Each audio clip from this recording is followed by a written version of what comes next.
Good morning student of class 6।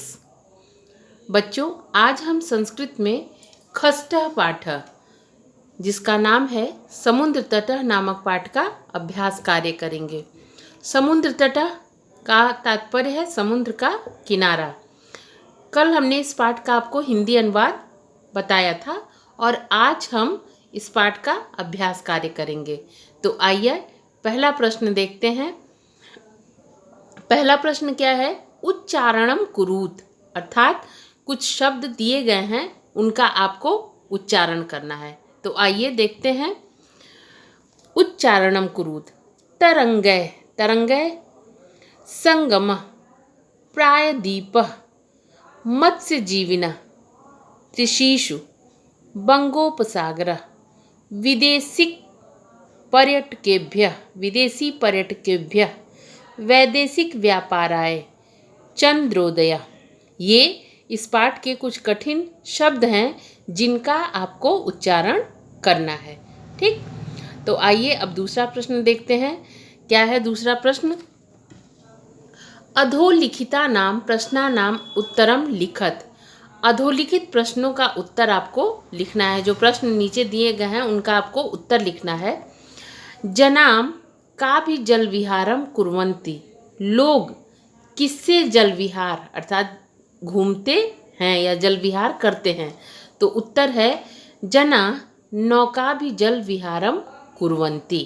ठीक। ख भारतस्य दीर्घतमः समुद्र तटः क। उत्तर है चेन्नई नगरस्य मेरिना तटः भारतस्य दीर्घतमः समुद्र तटः अस्ति। अर्थात कि पूछ रहा है कि भारत का सबसे बड़ा समुद्र तट कौन सा है? तो उत्तर है चेन्नई नगर का मेरिना तट भारत का सबसे लंबा समुद्र तट है या सबसे बड़ा समुद्र तट है। ग जना कुत्र स्वैरम विहरन्ति। लोग कहाँ बेरोक टोक, विहरन्ति मतलब घूमते हैं। तो उत्तर है मुंबई नगरस्य जुहू तटे जना स्वैरम विहरन्ति। अर्थात मुंबई नगर के जुहू तट पर लोग बेरोक टोक घूमते हैं। बालका बालुका भी किम रचयन्ति। बालक और बालका मतलब लड़के जो हैं वह बालू से क्या बनाते हैं? तो उत्तर है बालका बालुका भी बालुका गृहम रचयन्ति। अर्थात लड़के अर्थात बच्चे जो हैं वह बालुओं से बालुका गृहम बालुओं के घर रचयन्ति मतलब बनाते हैं। अब देखिए कोची तटे क्या है? कोची तटः केभ्यः ज्ञायते।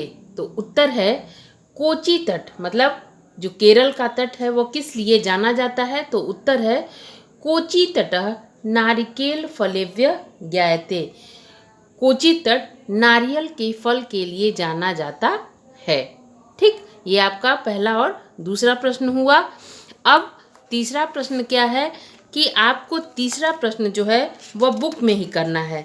क्या है कि मंजू साथ पदानी चित्वा रिक्त स्थानी पूर्यत। अर्थात जो शब्द इसमें दिए गए हैं वह आपको इसमें रिक्त स्थानों की पूर्ति करना है।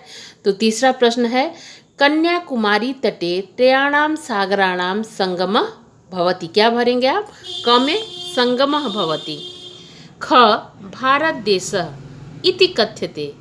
क्या कहा जाता है? प्रायद्वीपः इति कथ्यते। जना समुद्र तटम पर्यटनाय आगच्छन्ति। लोग समुद्र तट पर घूमने के लिए आते हैं। घ बालेभ्यः क्रीडां रोचते। ठीक। ग अंग भारतस्य पूर्व दिशायां बंगोपसागरः अस्ति। भारत की पूर्व दिशा में क्या है? बंगोपसागर है। चौथा क्या है? यथा योग्यम योजयत। तो अब आपको मिलाना है। समुद्र तटः किस लिए? पर्यटनाय घूमने के लिए। क्रीडनकम खेलना है, खिलौना किस लिए होता है? खेलने के लिए। दुग्धम पोषणाय पीने के लिए अर्थात पोषण देने के लिए। दीपकः प्रकाशाय प्रकाश के लिए।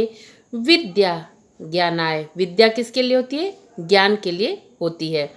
तो आज हमने इस पाठ का अभ्यास कार्य करवाया। अब 5वां, 6वां और 7वां अभ्यास कार्य आपको PDF में मिलेगा। आप इसे अपनी कॉपी पर करेंगे निर्देशानुसार और इसका शब्दार्थ, हिंदी अनुवाद तथा इसके अभ्यास कार्य को पूरा करेंगे। धन्यवाद।